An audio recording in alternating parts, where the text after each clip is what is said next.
All right, everyone. Welcome to the Tonto's Demise Week 10 recap. Where Craig is only happy when he's winning and makes the reviews fun whenever he's winning, blah, blah, blah. All right. Anyway, we had some interesting action today, which I'll briefly mention at the end here, but we'll let those guys on the podcast get into it a little bit, maybe more. Maybe it's something I was a little bit involved with, not a big deal, but the kind of got left in the put up to the wayside there with the trade that went on this afternoon. I still, just like I think other people didn't even realize that it had happened until this evening. And it happened like at 1:30 this afternoon.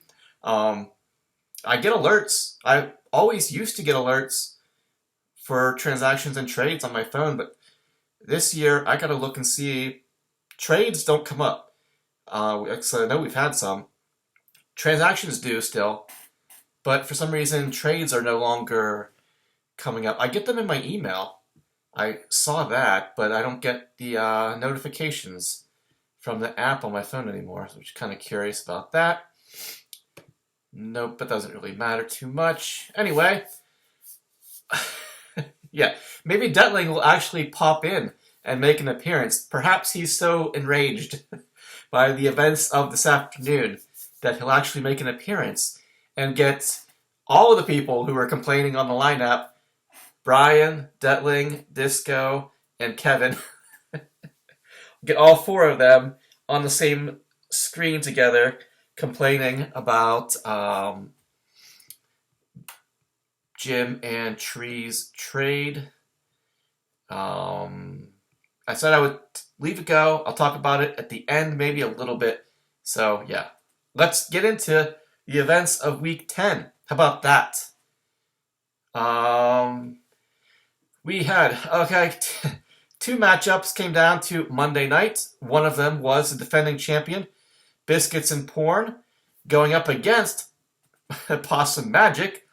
And this one actually ends up thanks to Javonte Williams catching a touchdown pass at the end of the game, near the end of the game. Basically, Jim had to get the Denver Broncos to score a touchdown and have it be Javonte. It couldn't be anyone except Javonte, and for him to get the win, and that is what he got. And the final score, 179.5 to 177.4. So a 2.1 point loss for Possum. Another heartbreaker on Monday night. Heartbreaker in a year that's been, seems like, pretty consistently week-to-week heartbreaks for you. So the trade, and then these two teams are the ones involved in the trade that went down today. I suspect that this trade actually doesn't go down if Biscuits actually lost this matchup and would have dropped to 4-6 and have been in a difficult spot moving forward. Instead of in 6th place, he would be in like 8th, I think, something like that, and fighting for his playoff life. Possum would be 3-7, still with a glimmer of hope. I say that because I fully expect that Disco is going to end the season 7-7 in the 6th seed. Until I'm proven wrong, that is what I am gearing up to expect. That a miracle comeback. I fully expect that is what is going to happen. All right. Anyway, for Biscuits, Sam Howell goes for 59. Jacoby Myers, 4. Josh Downs, 6. Kay Phillips, I don't even know his first name, 9. Josh Jacobs, just under 16. David Montgomery, 20.5. Actually, Montgomery and Kittle both scored 20.6, but they actually both had long touchdowns. So they both scored 23.6. So Javante got 21. Matt Gay gets about 5.5. And the Detroit Lions defense, Yahoo says 3. Looks like you got about a... no, wouldn't have been 15 because you had 2 long touchdown bonuses there. So I guess 9 up to like 12 because they gave up a ton of points and yards. They did win the game though. So yeah, if the Chargers had won that game, Biscuits would have lost instead of getting those 3 points. That is something that, just to randomly bring it up in the middle for no reason here, I would not be disappointed if we got rid of the plus and minus 3 points for your team, your defense winning or losing. In general, I just don't like that being the reason to win or lose a matchup. Because sometimes it's not really the defense's faults that the team lost the game in some cases. But anyway, just thinking out loud in the middle for no reason here.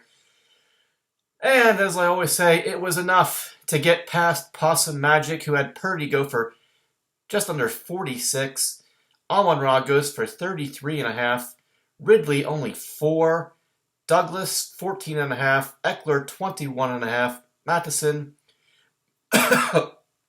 he gets concussed in the third quarter of this game, perhaps changing the outcome. Also, he gets 4.3. Ferguson, your new tight end, catches a touchdown, gets 12.5. London in the flex there, 6.5. Hopkins, your kicker.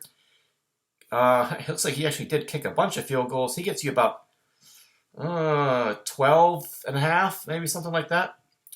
And then the Steelers defense. Good play this week. Yahoo says 16.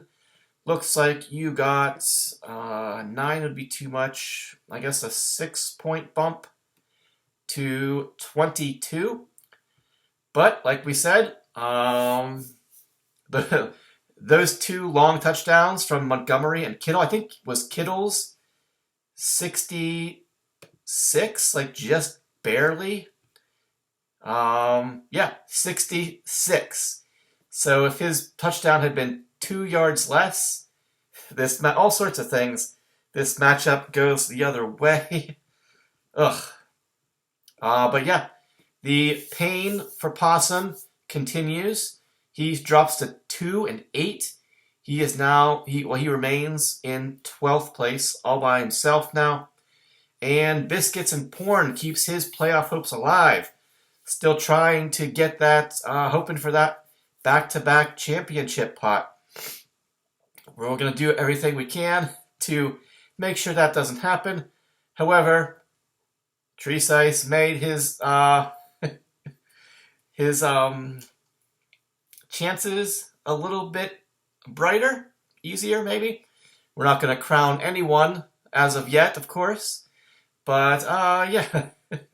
Jim essentially gave up nothing. And I'm probably going to keep alluding to it every single matchup here. Trading the farm for your Jim's scraps, essentially. It's really, sorry, there's really not much other way to look at this. Yeah. So Biscuit's 5-5 now, and he is in 6th place.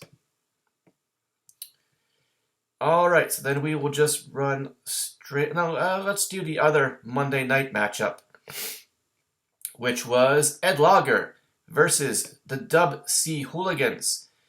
Kevin had Josh Allen and Shakir. I believe he was losing by about 25 or 26. With, said, your quarterback and Shakir left to play. And you ended up winning by 7. They scored 32. So 32 minus 7 is 25. So yeah, you should have easily won this matchup. But Josh Allen had a rough game. Anyway, Yeah, Dub C was able to pull it out. Neither of these matchups were determined for sure until the fourth quarter of the Monday night game, which was probably always frustratingly stressful for the people involved, but extremely interesting and fun to watch for the rest of us to see what happens. And yeah, Dub C Hooligans should have won this by a lot more, but did not. His 200-point streak ends, but he gets the victory, 190.75 to 183.05. For Dub C, so Josh Allen only scored 29, but Keenan Allen made up for it. These scores kind of should have been flip-flopped, I think. Keenan Allen goes off for 43.5 points. Shakir only got 3.5. Ayuk goes for 14.5. Gus Edwards just under 10. Foreman another 17. Hawkinson 30.5. I think he had 10 catches by halftime. He only ended up with 11, and I'm pretty sure he had 10 at halftime. So he really did very little. The second half of that game could have been a lot more for you. Yes, it all basically, surprisingly and strangely, I thought all his production came in the first half. He really did. Said he only had one catch in the second half there. But yeah, he said he was on pace for like 20 to 25 catches in that game. Stevenson in the flex, 13. Koo gets you 5 point something. And the Jets defense, Yahoo says 15. Looks like you got a 9-point bump to 24. But all right, yeah, Keenan Allen getting 43. That basically he had 2 touchdown catches. His second one at the end of the game, towards the end of the game, that the Chargers probably thought was the game winner, ended up being the difference in this matchup. For Ed, he makes the rest of us look like fools. Picks up Dub C's scraps. Geno Smith starts him against Washington, and he actually goes for almost 62 points. So yeah, making the rest of us look stupid for suggesting what you should do. Evans, Flowers, and Olav, 26.5, 12.5, 21.5 respectively. Bijan goes for 17.5. Justice only half, 0.7. Komet 9.5. Scary Terry 7.3. L. McPherson goes for about 12. And the Seattle defense, Seattle Buns in this matchup, they won the game at the end on a field goal, much like 5 other matchups this week. I don't know if it was a record, but 6 matchups in the NFL this week were decided on last-second field goals. 6, that's crazy. Anyway, Yahoo says 9 for Seattle defense. Looks like you didn't get too much of a bump. Would 9 be too much? Yeah, 9 would be too much, so it must have been 6 to 15. You would have liked a little bit more there from Justice Hill. Seattle defense, they give up 1 less point. You get a couple extra points there. I mean, yeah, you made all fairly good decisions. Not really. There was really nothing you could do on your bench, Ed, that would have changed the outcome of this matchup. I don't know if there's anybody you could have picked up besides Justice Hill that would have been a better play. But yeah, it just wasn't meant to be. I mean, Kevin tried to give this one to you. Josh Allen tried to give this one to you, but just couldn't quite happen in the end. So thanks to Keenan and Hawkinson. Said Foreman again. Things just kind of falling into place for Kevin week after week. Not saying that he is going to win the Tonto Bowl this year, but along the way, a lot of things have to fall your way consistently. And as someone who has been there before, I will say that Kevin has managed to have lots of things just fall his way so far this year. Um, Has he peaked too early? That is the question. We will see. Um, with the victory, Kevin moves to 8-2 and stays in first place. And thanks to the Wizard and the Hillbillies losing this week, he is in sole possession of first place. One game ahead now of those two guys. Ed is 4-6. He is in 8th place. Needs to turn things around real quick if he wants to have a chance for the playoffs there. All right, then we'll go straight down my line. We had the two 7-2s. Well, we had three of them, three 7-2s. Dub C was the only one who got a victory, gaining a game on the Wizard and the Hillbillies. Both of those guys both of us had the lowest scores of our entire seasons this week. I don't know for whatever reason that turned out. Dubs said, not Dub C, Darkwing Jet was going up against the Wizard of Wimber, trying to get win number 6, and he was able to do that, climb within a game of the Wizard and the Hillbillies. Final score here was 194.35 to, again, only 136.25. By far, disappointing performance for me this year so far, when I was hoping to have a good chance at this one and at least stay in the knockout pool one more week and at least have a chance of winning that. Unfortunately, that is no longer the case. Justin gets the victory. So 194.35 to 136.25. Felt really good about this matchup going in. No Tyreek for Justin. He had to start Deshaun Watson at Baltimore against my Baltimore defense. I thought that was going to be a really good one. For me, it ended up not being, even though I think Baltimore intercepted him and scored a touchdown on one of the first plays of the game.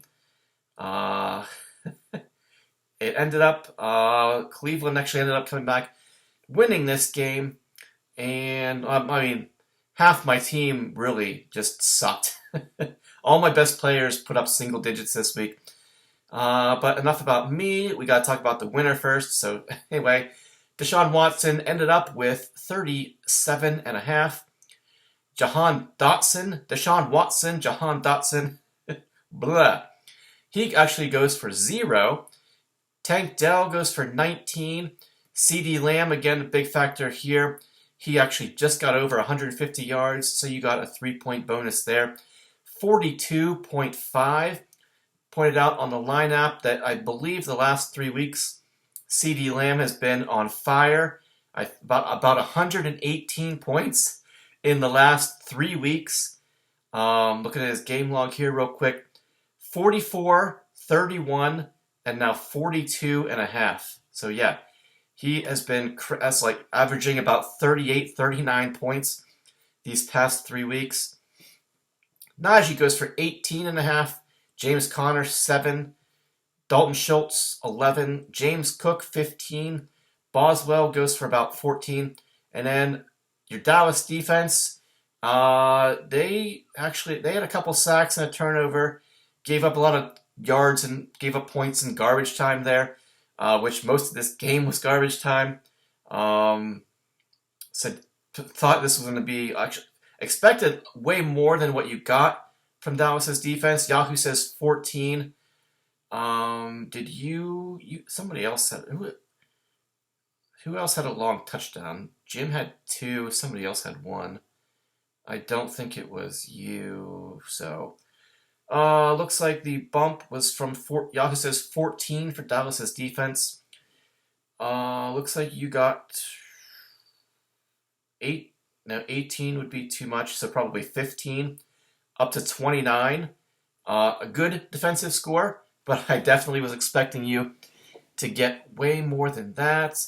But yeah, I expected way more from my team. Goff goes for 50.5. Diggs only 6.5. DK goes for 17. Deontay only 2.5. Pollard only 5.5. I said this before too.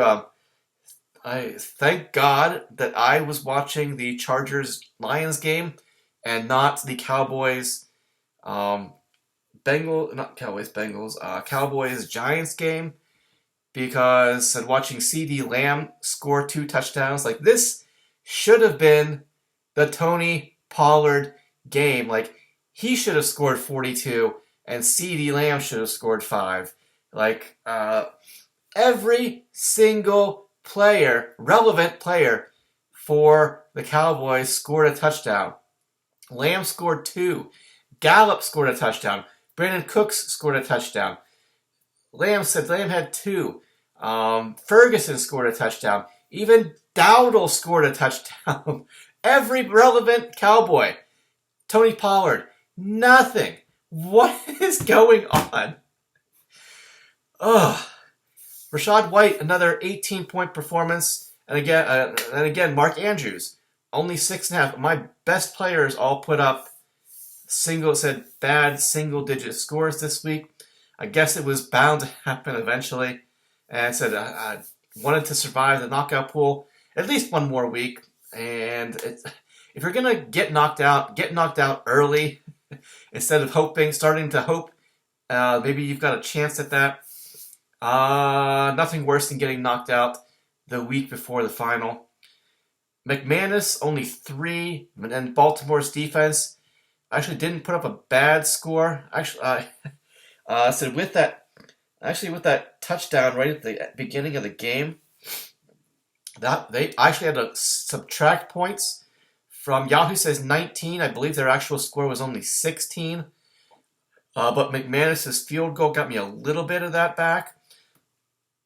So I had to cut like 2.5 points from my actual score. So yeah, 16. 9 of those points came from the interception and a touchdown right out of the gate. And even though Baltimore had a big lead in the game, they blew it. And really, even if that had gone the other way, so Justin still won by almost 60 points.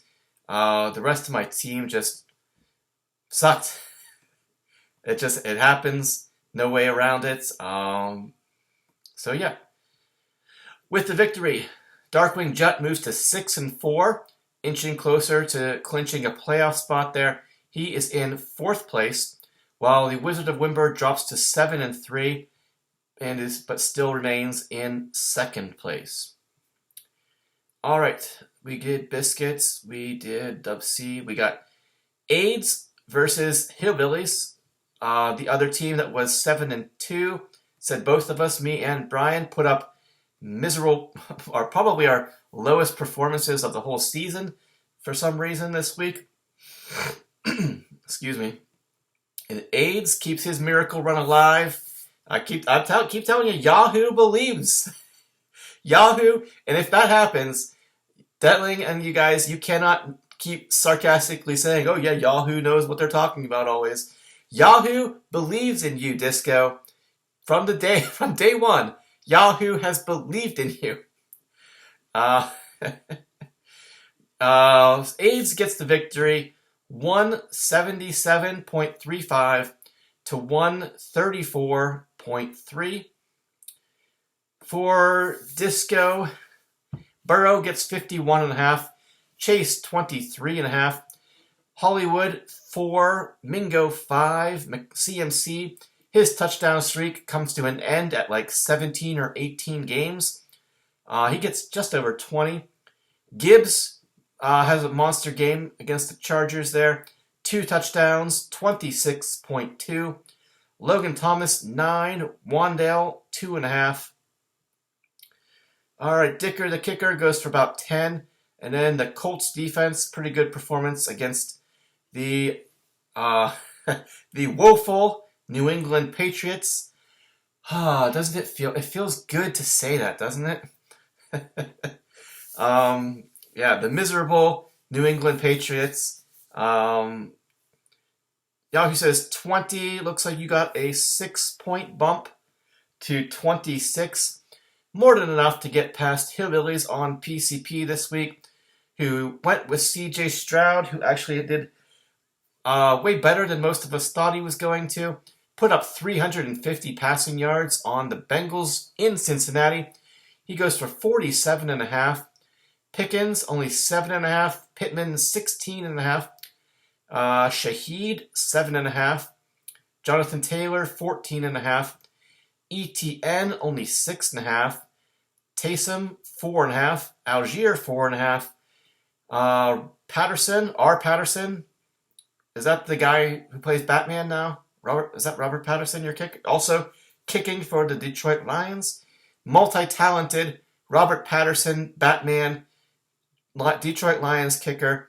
Gets about 13. And then the Buffalo defense, you needed them to get about to 55 on Monday night against Denver, but they couldn't even win the game.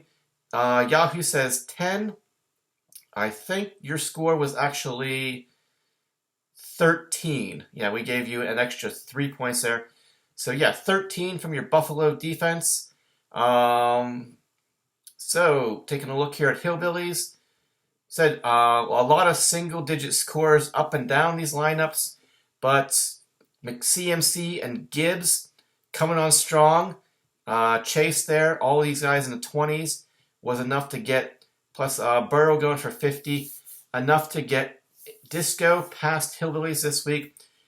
He's got a Shane coming back from the IR, so he's going to have McCaffrey, a Shane, and Gibbs as his running backs. Burrow and Chase. So yeah, going to be a tough one with his matchups.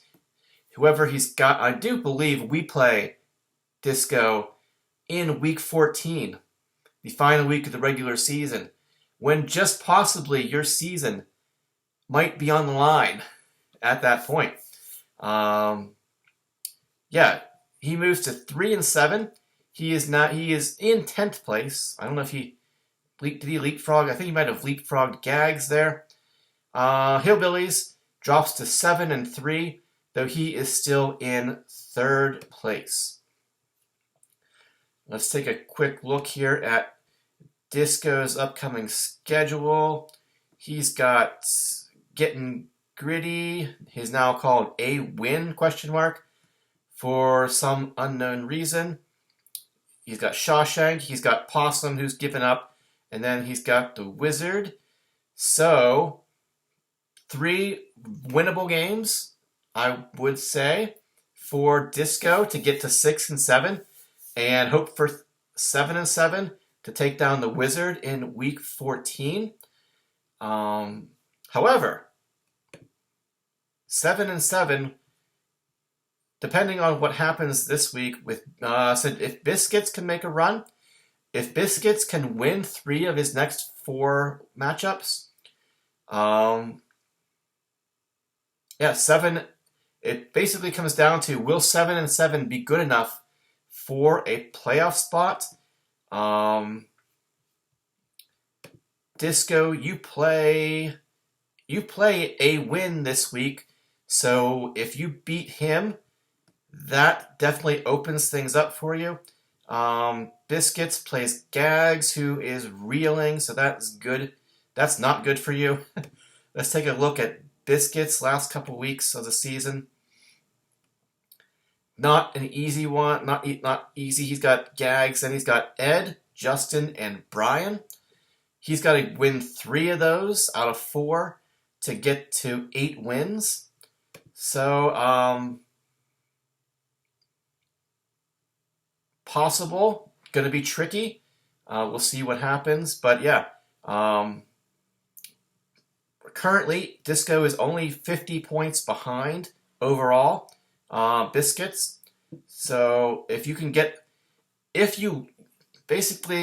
Disco, if you win this week against A Win, that would knock him to 5-6. and you would only be one game behind him. It's basically a race to 7 between all of you guys.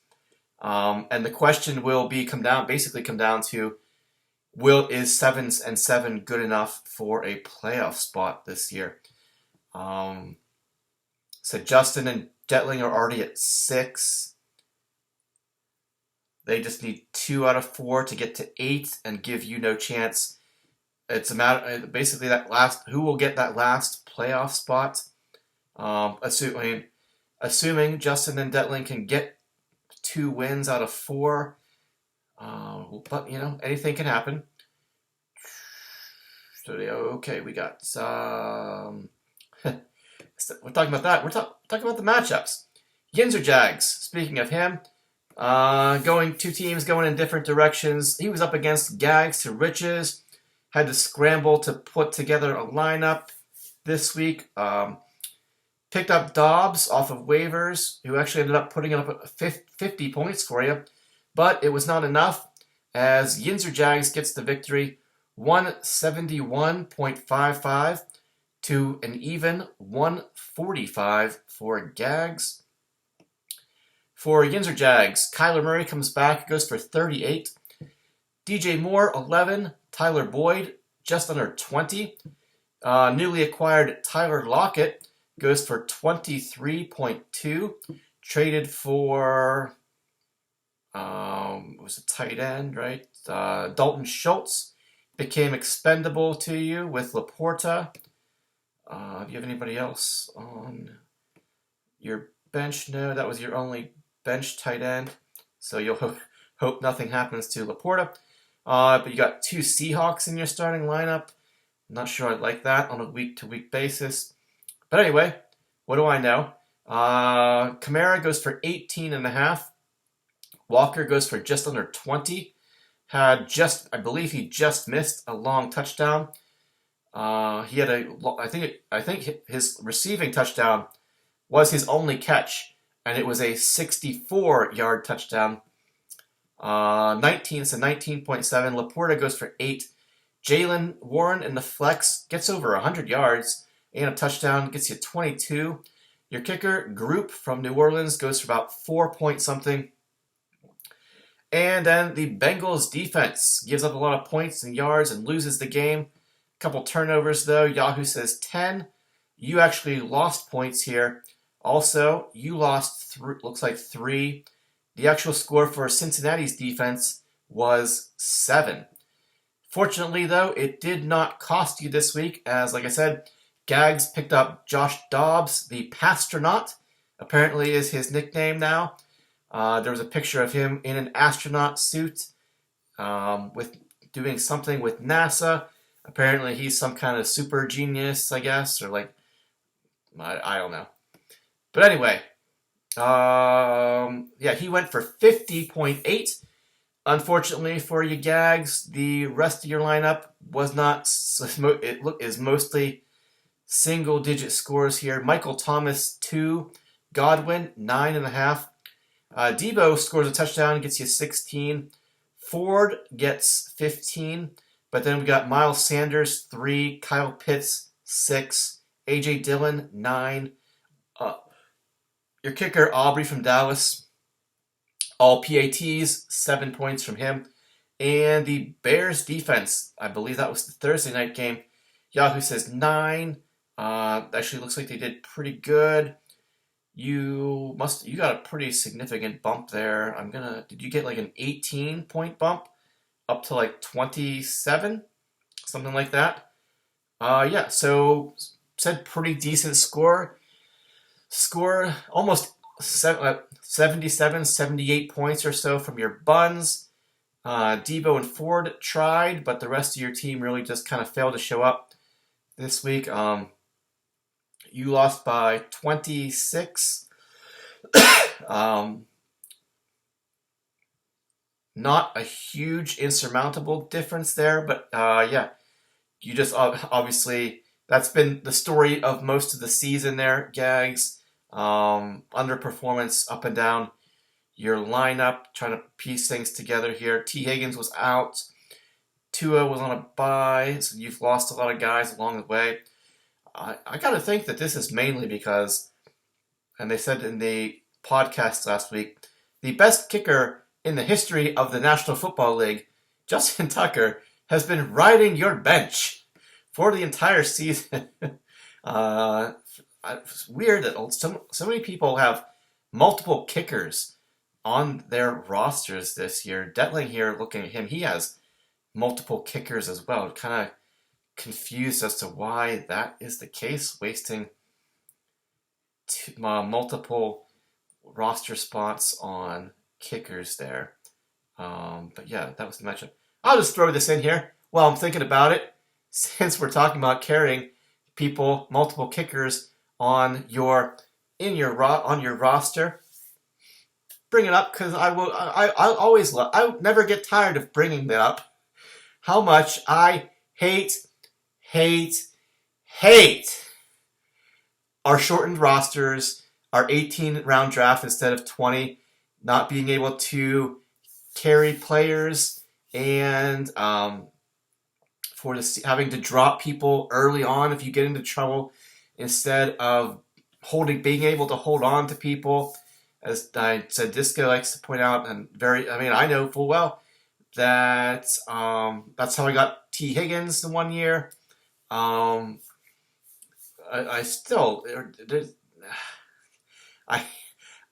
hate it for me, because I like to have a certain number coming out of the draft: 2 quarterbacks, 2 tight ends, 2 defenses, a kicker, and then a certain amount of running backs and wide receivers. And I usually end up coming out with 1 defense. I only had Baltimore. I hate having to sacrifice a roster spot somewhere to something where I don't want to, because I really don't like having, since we start 3, possibly 4 wide receivers, don't want to come out of the draft with less than 6, or possibly 3 running backs. Possibly hate to come out with less than 5. You don't want to do that. And then early in the season you get into some trouble. Maybe some of these guys are starting off slow, and just like T. Higgins that couple years ago, other guys. I know it definitely happens every year. You end up cutting somebody and having to pick them up later, or somebody else picks them up, and you were kicking yourself. And I know Disco talks about it all the time too. You can't let these guys wait. You have no time to wait for them to blossom. A lot of time, and it happens quite a bit, somebody who you just picked up as a prospect doesn't start out good, but as the season goes along, they come along, and you're like, why don't I have this? You're so mad that you don't have this person on your team anymore, or you have to go back and try to get them, and the free agent pool wasn't much. It really was not much different when we drafted 20 rounds. I hate it. I'm getting angry thinking about it. I gotta just let it go and stop talking about it, because it just really, really makes me angry. I can't that we have these shorter rosters and benches. I cannot stand it. Anyway, so Yinzer Jags got the victory over Gags. I said he's 6-4. He is in 5th place, while Gags drops to 3-7. And I believe, like I said, he was leapfrogged by Disco. He is now down in 11th place. And then finally, we had Getting Gritty. Now a win? ? Not really sure what the point of that was. Versus Shawshank Athletics. Said both teams were trying to get to 500. Only one of you could do it, and it was Zach Getting Gritty, a win. Final score 183.9 to Shawshank's 155.65 for a win. Dak goes for 72 points, over 400 passing yards in a game that was never competitive. Like, what? It makes me. This makes me so mad too. As a Tony Pollard owner, why? What use was Dak Prescott to throwing for 400 yards in a game? Like I said, the Giants didn't do anything until the fourth quarter garbage time. Nothing. Why did you need? What did you really have to go out there and throw for 400 yards and nothing rushing? Like all, it's okay. Let it go. Take a deep breath. Count to 2, not 10. Don't waste the time. 1, 2. All right. I'm okay. Dak goes for 72. Thielen goes for 10. Captain Kirk, 14.5. Devontae, also 14.5. Aaron Jones, 9.5. Mixon, 12.5. McBride, your tight end, 21. Chubba Hubba goes for 6. Your kicker, Myers from Seattle, kicks 5 field goals. 4 40-yard field goals in this game. Gets you actually about 23 points. And then your Saints defense still, which you traded Devontae. You traded for Devontae. You traded Bijan and somebody for Devontae and the Vikings defense. Not really, I guess because the Saints are on a bye this coming week. So you needed a defense. Who does Minnesota play this week now? Here in week 11. At Denver. I mean, I don't know if you thought that the way Denver looked last night, they're not as horrible as they were at the beginning of the season. Especially going to be at a home game in Denver. I guess that's why you traded for the defense. But yeah.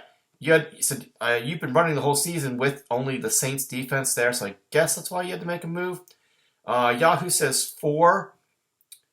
You actually lost points 2, so their score actually must have only been 1 single point. But it was enough. Said 72 from Dak, 21 from McBride. Lots of scores in the teens there. Was enough to get past Shawshank, despite Herbert going for just over 60.65. Amari Cooper goes for 16. Garrett goes for 18.5. D-Hop only 5.5. Saquon only 7. Derrick Henry only 3. So these were the big killers here in the middle of your lineup. Josh, so Derrick Henry only 3. Jonnu Smith only 1. Jerry Jeudy only 6.5. Zerline, great kicker matchup in this one. He kicks 4 field goals, including a 50-yarder. Gets you about 17 points. And then your Vegas defense at home against the Jets did fairly well. Yahoo says 11. Looks like you must have gotten about a 9-point bump there, up to 20. So yeah, 80 or so from your buns. But again, let's see. You lost by 28-ish. Yeah, all these single digits in the middle of your lineup there. Josh let you down. Hopkins, Barkley, Henry. Said multiple Titans. When they do bad, probably you do bad. Jonnu Smith has been really actually putting up numbers this year. He's been real hit or miss. Now that I'm looking at the game log there. But yeah, this week was a miss. But yeah, some of your higher draft picks there letting you down so far this year. So I think you drafted Henry and Hopkins. Not sure I like having multiple players from the same offense, especially Tennessee on the same team there. But anyway, said somebody was going to 500 after this matchup, and it was Zach, Mystery Man. 5-5. He is in 7th place on the outside, but knocking on the door to a playoff spot. While Shawshank is 4-6. He is now in 9th place. All right, that's everybody. The matchups. And of course, the knockout pool was me, the Wizard of Winber this week, leaving only Ed and Kevin, Ed Logger and Dub C, to fight for it. Don't be pussies and split the knockout pool pot, whatever it is that some people used to do. That's pathetic. Take it. Take it, however, or take the loss like a man, and you either earn it or not. So yeah, we'll see what happens in week 11. I think Dub C, Ed Logger, both. We'll see. Anyway, it doesn't matter. Whichever one of you guys scores more points this week is the victor in the knockout pool. And so, mentioned this on the lineup here a little bit too. Since Kevin is now a game ahead of me and Brian, a little bit of separation there with a couple weeks to go. He is now 80 points ahead of me. So a lot of ground to make up. It's going to be tough to do that if I can. But anyway, no one, as far as I know, has ever done the Triple Crown in Tonto's Demise, winning the knockout pool, winning the regular season championship, and then winning the Tonto Bowl. No one has ever done all three. So yeah, will this be the year Kevin breaks out of his slump? I think he can never remember what years he won the Tonto Bowl. It was Tonto Bowl 4 and 5, I'm fairly certain, because Matt won the first year, I won the second year, and then Matt won again in the third year, and then you won your 2 back-to-backs. I'm fairly certain. So that would have been 2003, 4, 5, 2006, and 2007. So Dub C has not had a championship in 16 years, 17 seasons, something like that. 2007, yeah. So, but as some of you are well aware, who probably don't watch or listen to the podcast anyway, we have people in the league who have been here from year 1 in season 21 who have 0 championships. That being Possum Magic and Disco, even though Disco took a few years sabbatical. He was present in the first year of Tonto's Demise, but unfortunately Possum Magic, the only team who has been here from the beginning and never raised the Tonto Bowl trophy. Anyway, so we covered the knockout pool there. Let's take a quick peek at the situation for week 11. We actually have, it's going to be interesting because we have a lot of matchups of upper half standings teams going up. I got me versus Brian. The 2 7 and 3s are going head to head this week. Somebody is going to get win number 8, and that basically, Dub C doesn't usually Yahoo will put a little asterisk next to your name when you have clinched a playoff spot. Despite being 8-2, Yahoo has not clinched Dub C yet, so 8 wins. Perhaps after this week that'll change. But yeah, one of us is going to get win number 8. The other one's going to be 7 and 4, and with Darkwing and Yinzer Jags both nipping at our heels now. We got Biscuits 5 and 5, kept his season alive. He's gone up against Gags, Gags' current projection is only 101. So probably now with his boosted roster, This is probably going to be a gimme for biscuits and porn. Sorry, Gags. Then we got Dub C, number 1 versus Darkwing Jut, number 4. Justin trying to end Dub C's 5-game winning streak. Perhaps knock him. Even if he loses, I don't think he loses first place unless he really does bad this week. So Justin is currently favored on Yahoo by a little bit. Probably not a must-win for Justin. Certainly not a must-win for Dub C. He would like to, but for Justin, not necessarily a must-win. But you definitely, if you would bolster your playoff chances if you can get a victory here. Let's take a look. Now I have to always look and see if there are actually bye weeks. The Patriots are on a bye. I see the Falcons are on a bye. Justin hasn't put Tyreek back in his lineup yet. I'm sure he will do that. I don't know if he's going to start. If I'm him, I'd put Stafford in as long as he's healthy again at your quarterback over Deshaun Watson. I would put Elliott, the Eagles kicker, back in.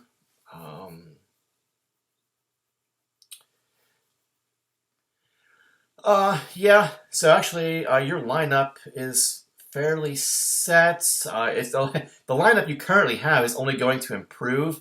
And let's see for Dub C, he's got all his receivers: Keenan, Ayuk, and AJ all back. Josh Allen's back, or Josh Allen is fine. Said still rolling with Edwards and Foreman. You've got Mitchell. You got multiple Ravens running backs in your lineup this week.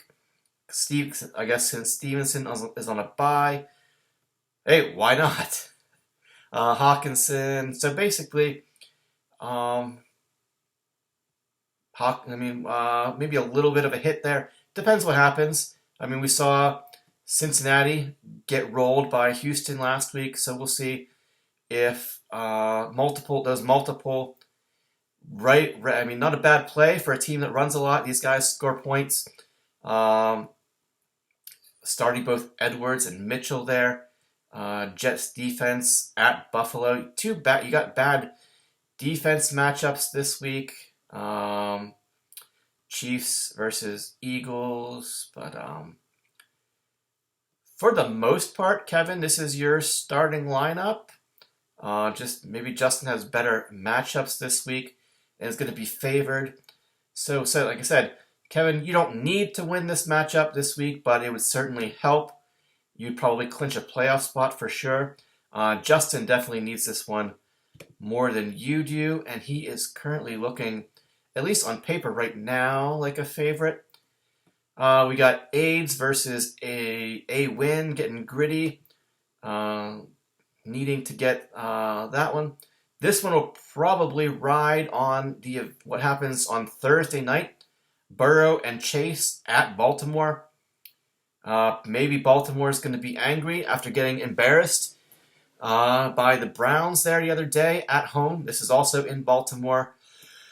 Or they could be very tired from that grueling matchup only a couple days earlier. Let's see. You've got a Shane back in your lineup, hoping that he is brought back from IR. Basically, you got Washington's defense against the Giants there. Good matchup. Everything looks good for the most part for AIDS, and then getting gritty. We got Dak. We got basically your normal starting lineup there. So that you've got Minnesota's defense plugged in. You've got Herbert, the Bears running back, coming back from IR. Singletary for the Texans actually had another big game. Hubbard, tough matchup versus Detroit, or not Detroit, Dallas. Dallas's defense.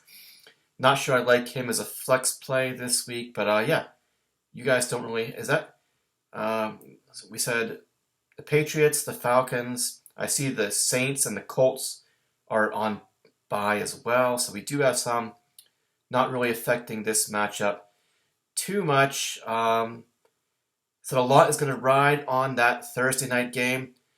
Aid says Burrow and Chase. Zach has Mixon. Is that it there for, yeah. So that's going to, yeah. But I mean, Gibbs, Shane, and McCaffrey, Chase, and Burrow said on paper that doesn't matter who you are, that's going to be a tough team to beat on a weekly basis. We got Ed and Yinzer Jags. Ed trying to hold on, keep his hopes alive.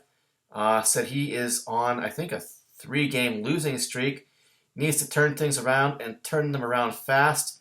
Well, Yinzer Jags trying to get win number 7.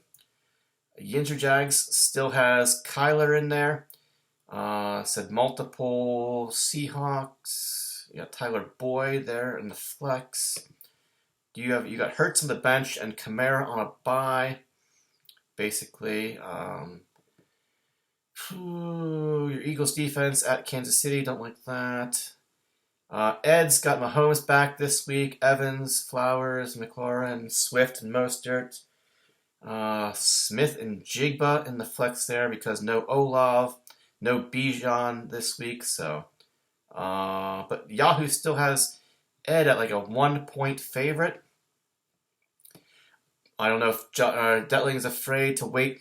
Jalen Hurts has a knee injury, but he played through it last time, and he's had a bye week to heal. So we'll see if Detling decides to play it safe. So their game's not till Monday night. Will he put in Hurts and have a Hurts versus Mahomes matchup, or will he stick with Kyler Murray, play it safe, and play Kyler Murray? This should be a good matchup. Could come down to defenses here, I think, and what Mahomes does. You're mostly at full strength. So Ed missing. I'm sure you would like to have Olav and Bijan this week, but it really is probably going to come down to if Mahomes has a big game or if he struggles against the Eagles' defense. So yeah, Ed trying to keep hopes alive. So Matt trying to get win number 7. And then we got Shawshank versus Possum, 2 bottom teams. Josh trying to climb, hoping to climb back to 6-6 and give himself a chance the last couple weeks. And he's got Possum, who basically doesn't even have a full lineup. So as of right now, ton of bye week players. Has no wide receiver to play. He's gonna have to pick up somebody with his 0 fab dollars off of waivers tonight. Gonna have to say and I said this already. The most frustrating thing to me about this trade with Jim and Tree is Tree. I mean, you got Madison, who is in the concussion protocol still. Your roster, it's trash now. It's trash. Wasn't bad. You were competitive. You've had a lot of bad breaks this year, but now it's just your lineup is bad. It's not good. You gave up you traded away 2 top 10 players for scraps, basically. Guys who are prospects at best at this point in time. And I understand making trades for players who are trying to line yourself up. You're out of the playoffs, let's face it. And try to line up some players on your roster as potential keepers for next year. I I don't know why you would want Kincaid when you've already got Ferguson. I don't know if your plans to try to make some trades in the offseason, get some extra draft picks, at least higher draft picks. But with said you traded away your best players with 4 weeks left to go in the regular season. I mean, your team is now garbage on paper. Your team is trash. Now it is, and whoever plays you, you're just because you're out of the playoff hunt doesn't mean other people are.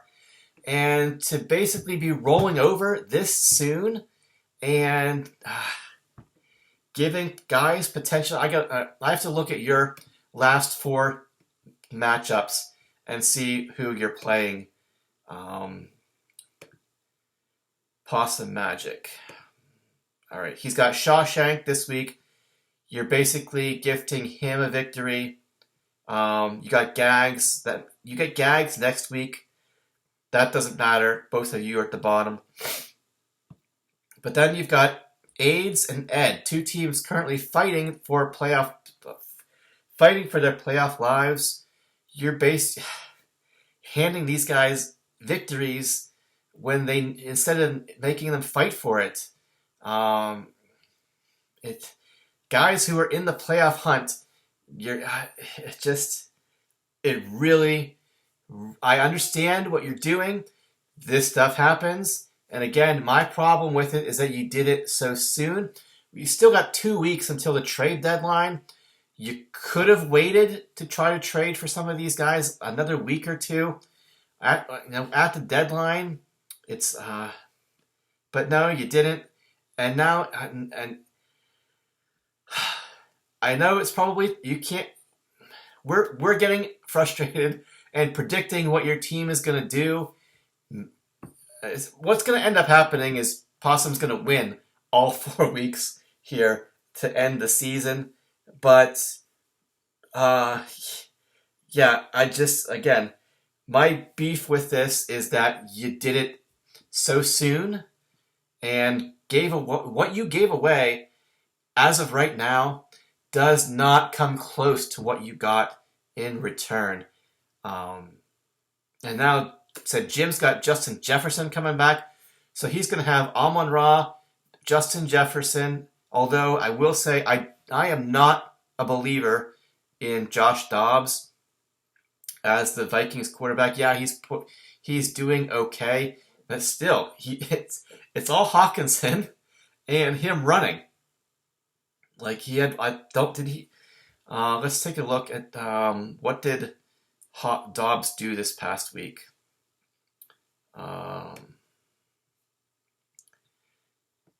8 rushes. He had a rushing touchdown. He threw a touchdown to Hawkinson. He had 23 completions. Obviously, 11 of those were to Hawkinson. 268 passing yards. What were those? So 268 passing yards. Come on, internet, run faster. Exactly half of those, 134, were to Hawkinson. So the receivers, even if Justin Jefferson comes back, said I traded Addison away. I fully expect Kirk Cousins to come back and be the Vikings quarterback again next year. That's why I grabbed him and threw him in my IR spot. Just in case, see what happens in the offseason. And as a possible keeper or trade potential. I do not. So I traded. It didn't feel good. Losing. Trading away Addison, who was really loved that guy and his performance until Kirk Cousins went down. Anyway, what was I talking about? Dobbs. I just said even if Jefferson comes back, I don't think he is the Justin Jefferson that we all know. He's not. I really don't believe he's going to put up elite numbers. Dobbs just isn't that guy. He's not a pocket passer. Maybe he's just he'll start chucking it down the field to Jefferson once he's actually there. I don't know, but I mean, have the names for Viscus now. He's gonna have said Amon-Ra and Jefferson, Eckler. What else do you got? Javon. You basically got David Montgomery, one of the top running backs in the league when he's been healthy this year, relegated to the bench. Eckler, Javon. Now you got too many running backs to choose from. Eckler, Javonte, Jacobs, and Montgomery. Maybe you'll make a trade for one of your excess running backs. Always a possibility here. Try and bolster your lineup. On paper, it's good and it's kind of scary, I guess. But I think this kind of shit has happened before, where everyone gets all worried that someone's team is too good. Now we're crowning them 6 weeks early. But yeah, anything can happen. Basically, it's just get into the playoffs, see what happens. All right. I'm winded from all this talking. Better than at least my throat's not sore anymore. Thank goodness. Anyway, so week 11 should be pretty interesting again. Dub C versus Ed Logger, figuring out who wins the knockout pool. Said me and Brian, the 2 and the 3 going up against each other should be fun. Said 2 and 3, 1 and 4 are all going up against each other this week. So that's good for Detling. But Ed said Ed's trying to turn it around, get back in it. AIDS versus A-Win. If Zach can win this matchup, he would essentially... Somebody, please do it. Sorry, Disco. Eventually, he would, if he can get the victory this week, he would essentially knock AIDS out of the playoffs here. You basically, Disco, you have 0 room for error. One more loss gets you 8, and I don't think 6 and 8 is going to be good enough for a playoff spot. So yeah, again, no margin of error for you the rest of the way. Ed versus Detling trying to hold on while Detling tries to keep pace. And Possum versus Shawshank. Basically, said Josh trying to climb back to 6 and 6 with 2 weeks to go, and maybe take a shot at the playoffs there. Let's see. Josh is next to. He's got AIDS next week. It felt really weird to say that after those words came out of my mouth.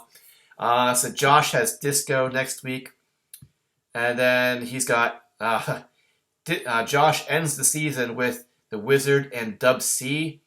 So he's got a tough road, even if he can get back to 500 to get to 7 and 7 or 8 and 6. Always possible. These last 4 weeks are going to be interesting to see how things shake out.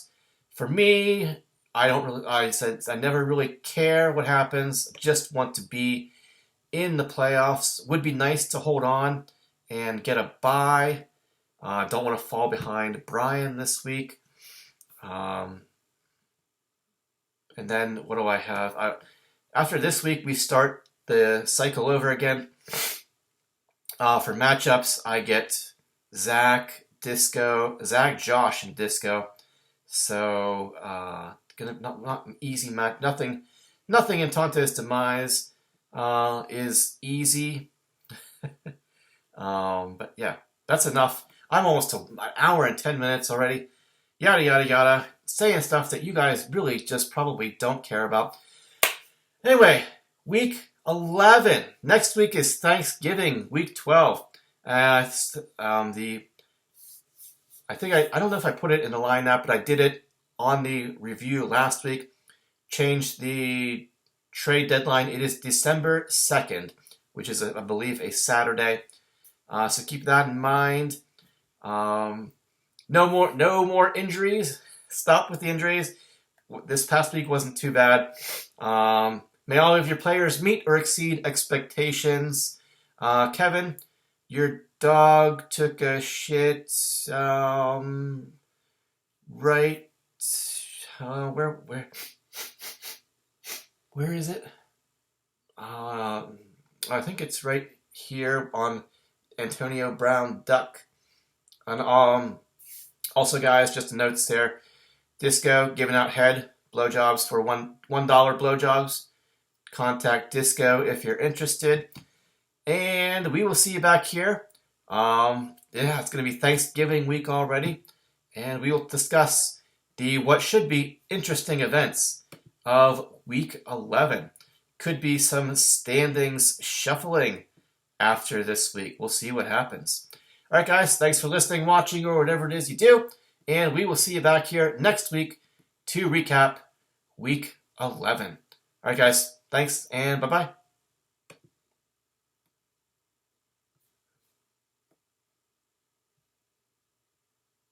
We're still going.